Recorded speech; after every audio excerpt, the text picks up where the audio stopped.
എന്നുവെച്ചാ ഇത് എവിടെ പോയി ഇതിനിടയ്ക്ക്? എന്നാ ആളിവിടെ ഒന്നും ഇല്ലല്ലോ അമ്മേ. ഇത് കുറെ ദിവസമായിട്ട് ഞാൻ ശ്രദ്ധിക്കുവാണ്. എത്ര നാളായാലും നമ്മളെല്ലാരും കൂടി ഇങ്ങനെ ഒന്ന് ഒരുമിച്ചിരുന്നിട്ട് എനിക്കും തോന്നിയിട്ട് കുറച്ച് ദിവസങ്ങളായി. വിനോയ്ക്ക് എന്തൊക്കെയോ മാറ്റങ്ങളുണ്ട്. നീ ഒന്ന് ശരിക്കും ചോദിച്ചു നോക്ക്. ഇനിയിപ്പോ പോട്ടെ, എല്ലാം വിട്. നമുക്ക് എന്തായാലും പ്രാർത്ഥിക്കാം. പ്രാർത്ഥനയ്ക്ക് ശേഷം ബാക്കിയുള്ളവർക്ക് നോക്കാം. പരിശുദ്ധനായ ദൈവമേ, അങ്ങേ കരങ്ങളിലേക്ക് ഞങ്ങളെ പരിപൂർണമായി സമർപ്പിക്കുന്നു. കർത്താവ് മാർട്ടിന്റെ ഈ ഒരു ബർത്ത്ഡേക്ക് ഞങ്ങള് കൂടാനായിട്ട് ഇടവന്നല്ലോ. കർത്താവേ സ്തോത്രം. യേശുവെ, അവിടുന്ന് ഞങ്ങളുടെ ഈ കുടുംബത്തെ അനുഗ്രഹിക്കണമേ, ഞങ്ങളുടെ ഭക്ഷണത്തെ അനുഗ്രഹിക്കണമേ. ഞങ്ങൾക്ക് തന്ന എല്ലാ കൃപയ്ക്കുമായിട്ട് സ്തോത്രം. നിത്യം പിതാവും പുത്രനും പരിശുദ്ധാത്മാവുമായ സർവേശ്വര ആമേ. എന്നതാടാ നീ കഴിക്കുന്ന പ്രാർത്ഥനയുടെ ഇടയ്ക്ക്? ഇത്ര നാളായിട്ട് കൊച്ചു പിള്ളേർ സ്വഭാവമാണ് ഇതെന്നാ ഒന്നും മിണ്ടാതെ ഇങ്ങനെ ഇരിക്കുന്ന അമ്മേ? എനിക്കറിയത്തില്ല. എന്നാ എടി, നിന്നോട് എന്തെങ്കിലും പറഞ്ഞോ? എന്നോടൊന്നും ചോദിച്ചാൽ ഒന്നും പറയത്തില്ല ചേട്ടച്ച. ഞാൻ കുറെ ദിവസമായിട്ട് ചോദിക്കുന്നുണ്ട്, എന്തോ പ്രശ്നമുണ്ട്. ചോദിച്ചാൽ ദേഷ്യപ്പെട്ടു. അമ്മ എന്നാ ചോദിച്ചോ കേട്ടോ, എന്നോട് ഞാൻ ചോദിക്കത്തില്ല. എനിക്കറിയാൻ പറ്റും. ബിനോദ് ചന്ദാൻ എന്നാ പ്രശ്നം എന്ന് പറയുന്നേ? ആ കൊയറിന് വന്നോണ്ടിരുന്ന, ആ കൊയറിനെ ലീഡ് ചെയ്തോണ്ടിരുന്ന ഇപ്പൊ പള്ളിയിലോട്ട് വരുന്നില്ല, കൊയറിലില്ല. മാട്ടി, നീ ഇതുവരെ കേൾക്കുന്നുണ്ടോ? അമ്മ ആ കൊയറിനോട്ട് വരുന്നില്ല. ഇനിയിപ്പൊ അമ്മ ഒന്ന് പറഞ്ഞു നോക്ക്. എടാ മോനെ, നീ എന്താന്ന് വെച്ചാ നീ പറയടാ. നീ അല്ലെങ്കിൽ അവനോട് പറ എന്താന്ന് വെച്ചാ. നീ ഇരിക്കാതെ എന്താ ഇത്?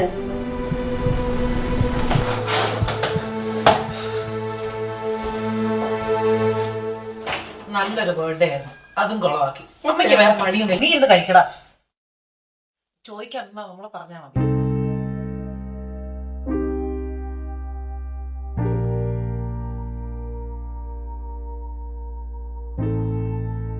അതെന്നാ പണി? എന്നെ വിനോച്ച ഇങ്ങോട്ട് നോക്കിയേ. എന്നാ പ്രശ്നം? എന്നാ പ്രശ്നം വിനോച്ച? എന്നാ പറ്റിയേ? റോബിനെ അറിയാൻ പാടില്ല. എനിക്ക് ഒരുപാട് കടബാധ്യതകളുണ്ട് വിനോച്ച. അതിന്റെ കുറെ പ്രശ്നങ്ങളും. വിനോച്ച, നാളെ പള്ളിയിലോട്ട് വാങ്ങാം. വാ കേട്ടോ. ഞാൻ പള്ളി വന്നിട്ട് എന്തിനാ റോബിൻ? പള്ളി വന്നു കഴിഞ്ഞാൽ എന്റെ കടബാധ്യത തീരുവോ? അവിടുത്തെ കുറെ കുത്തുവാക്ക് കേൾക്കാനും അല്ലാതെ എന്തിനാ പള്ളി വരുന്നത്? ഞാനില്ല, ഞാൻ എങ്ങോട്ടും ഇല്ല റോബിൻ. ഞാൻ എങ്ങോട്ടും ഇല്ല. വിനോച്ച വന്നേ, നമുക്ക് ഇപ്പൊ ഇന്നത്തെ ദിവസം വന്നേ, നല്ലൊരു ദിവസമായിട്ട് ബാ. ഇപ്പൊ നമുക്ക് പോയി വല്ലതും കഴിക്കാം. ബാ വന്നേ. ബാ ബാ.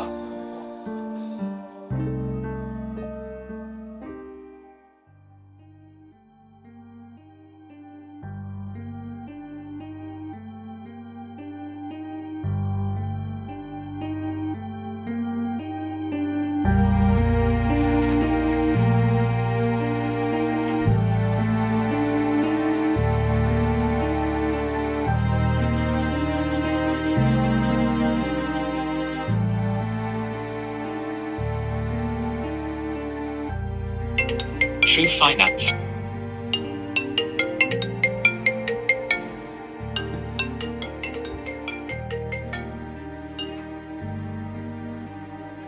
Hello. Like I said, you have 2 weeks left to pay off the debt. If not, we'll be outside your door and we will take your car. There's no excuse.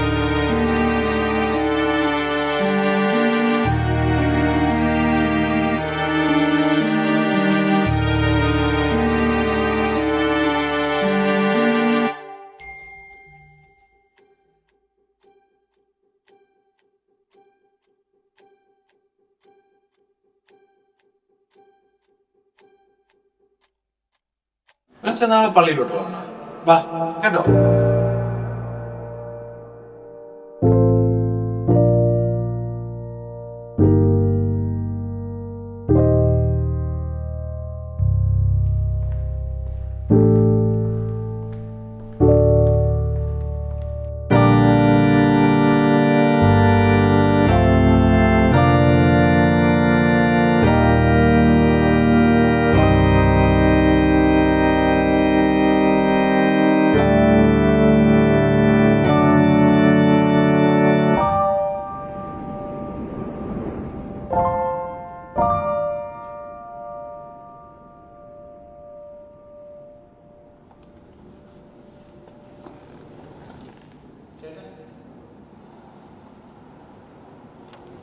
ചേട്ടാ,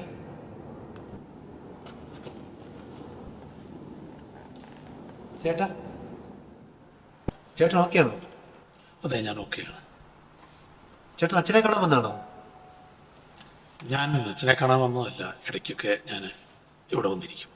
ചേട്ടൻ ഓക്കെയാണോ? ഞാൻ ഓക്കെയാണ്. ചേട്ടൻ ഒറ്റയ്ക്കാണോ? അതെ, ഞാൻ ഒറ്റയ്ക്കാണ്. ചേട്ടന് ഫാമിലി ഒക്കെ?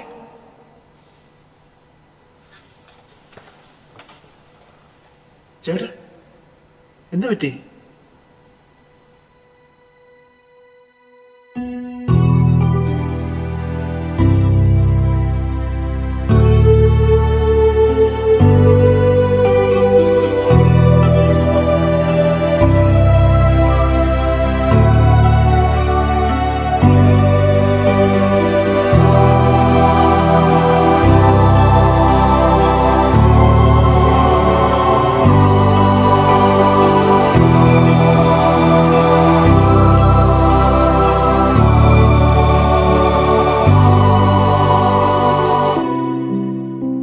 എന്തായാലും ചേട്ടൻ ഞങ്ങളുടെ വീട്ടിലോട്ട് പോകും കേട്ടോ.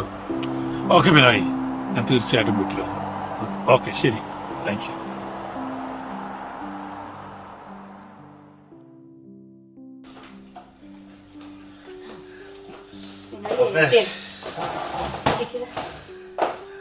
ഞാനെന്തേ പള്ളി വെച്ചിട്ട് ചേട്ടനെ പരിചയപ്പെട്ടു.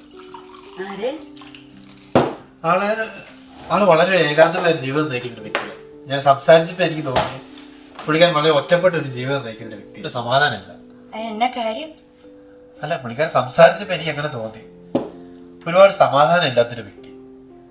ഒരുപാട് ക്യാഷും കാര്യങ്ങളൊക്കെ ഉണ്ട് പുള്ളിക്കാരൻ, പക്ഷെ എന്നാലും ഒരു സമാധാനം ഇല്ല. വീട്ടുകാരും ഇല്ലേ? പുള്ളിക്കാരൻ മക്കളും എല്ലാരും ഉണ്ട്, പക്ഷെ ആരും ആളെ നോക്കുന്നില്ല. പുള്ളിക്കാരൻ ഇപ്പൊ ഒറ്റപ്പെട്ടൊക്കെ ജീവിക്കുക. കഷ്ടം. ഇപ്പോഴത്തെ കാലത്ത് ഒത്തിരി പേരുണ്ട് അങ്ങനെ. ഞാൻ ആളെ ഇങ്ങോട്ട് വിളിച്ചിട്ടുണ്ട് വൈകിട്ടത്തേക്ക്. അതിനെന്നാ? അപ്പം നമുക്ക് എല്ലാവർക്കും ഒന്ന് പരിചയപ്പെടാൻ ആളെ.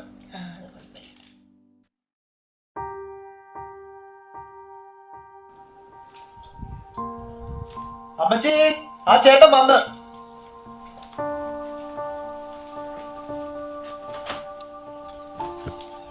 ചേട്ടാ, വീട് കണ്ടുപിടിക്കാൻ ബുദ്ധിമുട്ടൊന്നുമില്ല? ഇല്ല, എനിക്ക് ഈ പ്രദേശമൊക്കെ പരിചയമുള്ളതാണ്. ഓക്കെ ഓക്കെ, വാ കയറി വാ, നമുക്ക് എല്ലാവരും പരിചയപ്പെടാം. ചേട്ടാ എവിടെ ഇരിക്കും? ഞാൻ പറഞ്ഞു ചേട്ടാ. എന്റെ പേരെന്താ? അമ്മേ, ഞാനാ പറഞ്ഞ ചേട്ടൻ വന്നു കേട്ടോ.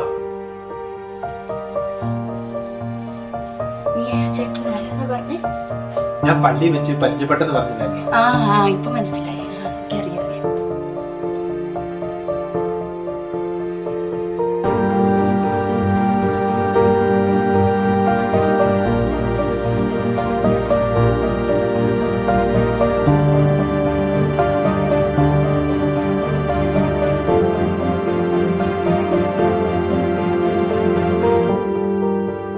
ചേട്ടാ വന്നതിൽ ഒത്തിരി സന്തോഷം കേട്ടോ. ഞാനും ബിനോയ് കുറെ നാളുകൾക്ക് ശേഷമാണ് ഇതുപോലെ ഒരു വീട്ടിൽ ചെല്ലുന്നതും കുറെ മനസ്സ് തുറന്ന് സംസാരിക്കുന്നതും ചിരിക്കുന്നതും ഒക്കെ. എനിക്ക് ബിനോയാണ് ഒരു അവസരം തന്നത്. ദൈവം അനുഗ്രഹിക്കട്ടെ, നമുക്ക് ഇനിയും കാണാം. ഓക്കെ.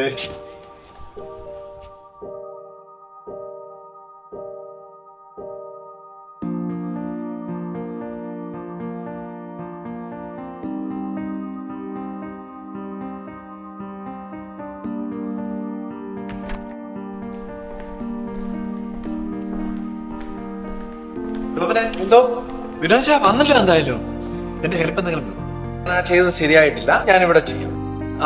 ഒന്ന് അറേഞ്ച് ചെയ്തോ. റോബനെ, ഞാൻ ഇന്ന് പള്ളി വെച്ചിട്ട് ആളെ പരിചയപ്പെട്ടു. ആള് സ്ഥിരമായിട്ട് പള്ളിയിൽ ഇരുന്ന ആളാന്നാ പറഞ്ഞത്. ആളെ ഒരുപാട് ഏകാന്തതയിൽ കടന്നു പോകുന്നൊരു വ്യക്തിയാണ്. ശരി, പുള്ളിക്കാരോട് സംസാരിച്ച് കഴിഞ്ഞപ്പോ എന്റെ പ്രശ്നങ്ങളൊന്നും ഒന്നും അല്ലതായിട്ട് തോന്നി. ആള് സ്ഥിരമായിട്ട് പള്ളി വന്ന് കർത്താവിനടുത്ത് വന്ന് ഇരിക്കാനുള്ള വ്യക്തിയാണ്. ഒരുപാട് നേരം പുള്ളിക്കാരൻ സംസാരിച്ചു. പുള്ളിക്കാരൻ സംസാരിച്ചു കഴിഞ്ഞപ്പോ ഉണ്ടല്ലോ എനിക്ക് എന്തോ ഒരു ശ്രദ്ധ കിട്ടിയ പോലെ. ഇപ്പൊ സമാധാനമായില്ലേ? നീ ഞാനൊരു കാര്യം പറയട്ടെ, നമ്മുടെ എല്ലാ കാര്യങ്ങളും നമ്മുടെ കർത്താവിനോട്ട് വിട്ടുകൊടുക്കുക. അവിടുന്ന് നമുക്ക് അതിന് വേണ്ടുന്ന എല്ലാ സ്ട്രെങ്തും തരുന്നത്. നമ്മുടെ പള്ളിയായിട്ട് ചേർന്നിരിക്കുക, നമ്മുടെ കുടുംബത്തോട് ചേർന്നിരിക്കുക. ശരിയാ ലോബി, ഞാൻ ഇനി എല്ലാ കാര്യത്തിലും പള്ളിയിൽ ആക്റ്റീവായിരിക്കും. എന്റെ പേര് നീ പകർന്നു കൊടുത്തു. ബിനോയ് സന്തോഷമുള്ളൊരു വ്യക്തിയായി മാറിയിരിക്കുന്നു. തന്നേക്കാൾ വിഷമത അനുഭവിക്കുന്ന മറ്റൊരു വ്യക്തിക്ക് താങ്ങായപ്പോൾ യേശുവിൻ്റെ സാന്നിധ്യം ബിനോയിൽ ശക്തിപ്പെട്ടു. ഏത് സാഹചര്യത്തെയും അതിജീവിക്കാൻ നമുക്ക് ആ ശക്തി മതി. ബിനോയിൽ വന്ന മാറ്റം നമുക്കും മാതൃകയാക്കാം.